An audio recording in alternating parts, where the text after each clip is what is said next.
చంద్రగిరి పట్నం అనే గ్రామం ఉండేది. ఆ గ్రామంలో మునియమ్మ అనే మహిళ నివసించేది. మునియమ్మ అందరితో కలిసి మెలిసి ఉండేది. మునియమ్మ ఇంటి బయట ఒక బావి ఉండేది.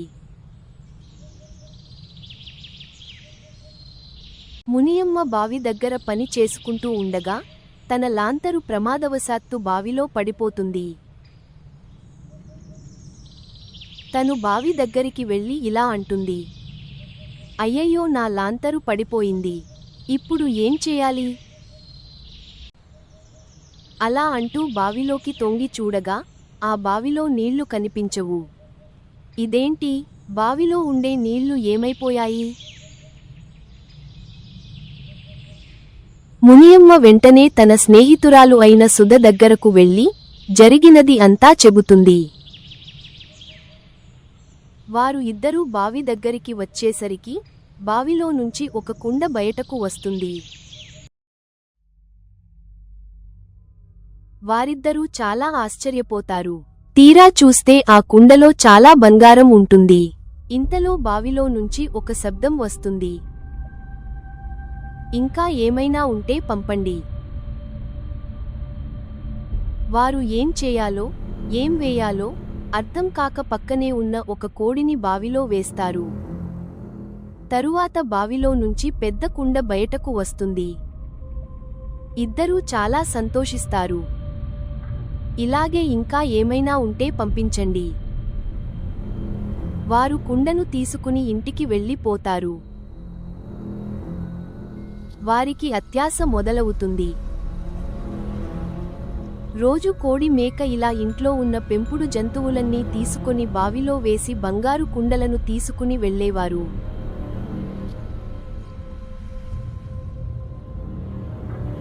ఇలా ఉండగా వారి వద్ద ఉన్న జంతువులు అన్నీ అయిపోయాయి. వారు బావిలో ఏమీ వేయలేదు. ఆ రోజు రాత్రి హఠాత్తుగా వారి ముందు దయ్యం వస్తుంది. మునియమ్మ ఇంకా సుధా చాలా భయపడతారు. నన్ను పస్తులు ఉంచకండి, లేదంటే మిమ్మల్ని తినేస్తాను. అలా అని దయ్యం వెళ్ళిపోతుంది. వారు ఏం చేయాలో ఆలోచించి చివరికి ఊరిలో ఉన్న పెంపుడు జంతువులను దొంగతనం చేయాలి అని అనుకుంటారు. ఆ రోజు రాత్రి వాళ్ళు ఒక ఇంటిని ఎంచుకొని అక్కడి నుంచి ఒక పుంజుని దొంగిలిస్తారు. ఆ తరువాత దాన్ని బావిలో వేస్తారు. అలా ఇద్దరూ దొంగతనం చేసి ఆ దయ్యానికి ఆహారం ఇస్తూ వారు బంగారం తీసుకుంటూ ఉండేవారు. ఒకరోజు గ్రామంలో జరుగుతున్న దొంగతనాల గురించి ఆ ఊరిలో వారు మాట్లాడుకుంటూ ఉంటారు. అప్పుడే చందు అనే అతను వచ్చి ఇలా అంటాడు, నాకు తెలుసు ఈ దొంగతనాలు ఎవరు చేస్తున్నారో. ఇవన్నీ మునియమ్మ ఇంకా సుధా కలిసి చేస్తున్నారు. వారే అని నువ్వు ఎలా చెప్పగలవు? వారు మా ఇంట్లో పుంజును తీసుకెళ్తూ ఉండగా చూశాను. అప్పటినుంచి వారిని గమనిస్తున్నాను. అవునా, అయితే వెంటనే వాళ్ళని తీసుకురండి.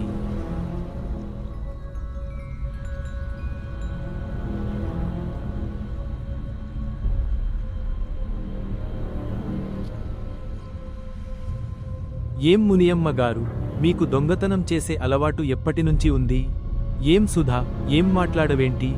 ఈరోజు మీరు మాకు సమాధానం చెప్పాలి. మునియమ్మ ఇంకా సుధా వారికి జరిగినది అంతా చెబుతారు. మా ఊరిలో దయ్యం ఉందా? ఎంత ప్రమాదం వచ్చింది మా ఊరికి? మనం వెంటనే పరిష్కారం వెతకాలి. మరుసటి రోజు ఊరిలోని పెద్దవాళ్లు ఆ బావిని శాశ్వతంగా ఎలా మూయించాలి అని అనుకుంటూ ఉంటారు. అదే రోజు రాత్రి పెద్ద గాలి వాన వస్తుంది. ఆ బావి పక్కనే ఒక కొండ ఉంది. దానిపై ఉన్న పెద్ద పెద్ద రాళ్లు వర్షానికి జారి ఆ బావిపై పడి ఆ బావి మూసుకుపోతుంది.